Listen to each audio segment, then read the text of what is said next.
नसीब पानी भी नहीं हुंदा, चाह भी नहीं हुंदी। क्या करूं मैनू राती नींद नहीं, मेरे पुत किथे ने, किथे फिरदे पे ने, की जुल्म उन्हें कीता साडे नाल। जी, मैं हूं चौधरी काशिफ और इस वक्त मैं मौजूद हूं। ये ज़िला कोटद्दू का इलाका है, तहसील चौक सरवर शहीद, जहां पर एक जुल्म की दास्तान जो है वो आपके साथ शेयर करने जा रहा हूं। ये मेरे साथ खातून मौजूद हैं जो कि ज़ईफ़ुल उम्र हैं और इसके साथ जो है इनके शौहर मौजूद हैं, ये भी ज़ईफ़ुल उम्र हैं। मामला कुछ इस तरह है कि 2 साल कबल जो है वो इनके बेटे की शादी होती है सिद्रा खान नामी एक पुलिस कांस्टेबल के साथ, और उसके बाद जो है वो आज से तकरीबन 6 माह कबल घरेलू नाचाकी जो है वो शुरू हो जाती है। और उसकी जानब से जो है वो, क्योंकि मकामी थाने के अंदर तैनात थी, और उसकी जानब से बकायदा असर और रसूख इस्तेमाल करते हुए जो है वो इनके ऊपर मुकदमात दर्ज करवाने का जो है वो सिलसिला शुरू हो जाता है। इनके ऊपर 2 मुकदमात जो हैं वो अब तक दर्ज किए जा चुके हैं, जो कि बिल्कुल झूठे मुकदमात हैं जो इनके ऊपर दर्ज किए जा चुके हैं, जिसमें जो है इस खातून को भी नामजद किया गया और इल्ज़ाम ये आयद किया गया है कि इस खातून की जानब से, जो कि ज़ईफ़ुल उम्र है, तशद्दुद किया गया है। उस जो पुलिस कांस्टेबल है उसके घर जाके जो है उसको तशद्दुद किया गया है। इनकी कंडीशन में अगर आपको दिखाऊं तो ये चल नहीं सकते, ये स्टिक है जिसकी मदद से जो है ये चलते हैं, और ये इनके शौहर मौजूद हैं। इनकी कंडीशन भी जो है वो आप देख सकते हैं।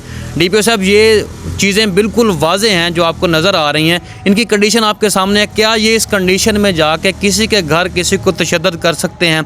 इसके साथ साथ जो है वो मामला सिर्फ यहीं तक महदूद नहीं है, इनके जो करीबी रिश्तेदार हैं उनके ऊपर भी झूठे मुकदमात का सिलसिला शुरू हो चुका है, और उनके ऊपर भी जो है वो मुख्तलिफ़ थानों में मुकदमात दर्ज करवाए जा रहे हैं। और इसके बाद इस घर में जो है वो रात के औकात में, दिन के औकात में जो है वो पुलिस यहाँ पर भेज दी जाती है, और यहाँ पर जो है इनको भी ज़लील व ख्वार किया जा रहा है, इनको भी तंग किया जा रहा है। इनकी जानब से मुतालबा किया जा रहा है वज़ीर आला पंजाब से, IG पंजाब से, इसके साथ DPO मुजफ्फरगढ़ से कि इनको इंसाफ फराहम किया जाए। मज़ीद खातून के साथ बात करेंगे, हमारे साथ मौजूद हैं, ज़ईफ़ुल उम्र खातून है।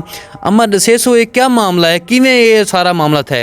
अम्मी बस कोई में मामला था ना, पहले ठीक है, वाल गाली बातें शादी करन लग गई है, झगड़ा करें जी, बातें करें जी। हूँ क्या जवाब असां को देऊँ बातों का? पुलिस लगी हुई आई, असां तो अपने डर तो गल्लां नहीं करेंगे। हूँ साडी ज़ईफ़ी है, साडा इंसाफ कोई नहीं पिया करदा। नहीं एक तो मैं को उनका नाम दसेसो, दूजा मैं को ये दसेसो भई वो तुहाडे नाल मतलब तलक कलामी करेंदे हैं या तुसा डरदे ना गल करेंदे? जी जी, एवें जान के झगड़ा करना, तलक कलामी करनी, कदे कुछ आखना कदे कुछ आखना, झगड़ा करना। सिद्रा खान नास। हुण क्या कर सकते हैं? साडा इंसाफ होया जावे, साडा कोई इंसाफ नहीं पिया करदा।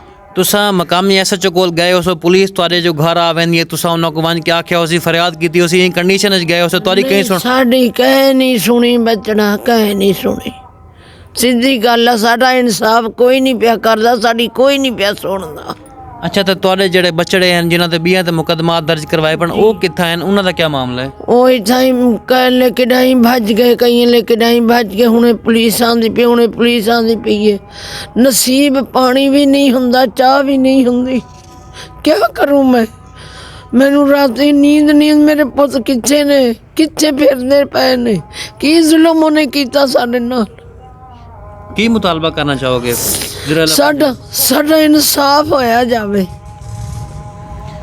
जी, बुज़ुर्ग खातून हमारे साथ मौजूद थी और इनकी जानब से आप इनकी ज़ुबानी सुन रहे थे कि ये सारी दास्तान जो है वो किस तरह है कि इनको जो है वो इस उम्र के अंदर भी ज़लील ख्वार किया जा रहा है। इनके जितने भी इनके जो अज़ीज़ व अक़ारब हैं, जो बच्चे घर में होते हैं, वो सिर्फ इस वजह से यहाँ पर नहीं रह रहे कि पुलिस जो है वो किसी वक्त भी यहाँ पर आ सकती है, किसी वक्त भी उनको गिरफ़्तार कर रही है, और उनको इस बात का इल्म नहीं है कि उनके ऊपर किस चीज़ का मुकदमा जो है वो दर्ज किया जा चुका है, या किस चीज़ का मुकदमा जो है मज़ीद उनके ऊपर दर्ज किया जाएगा।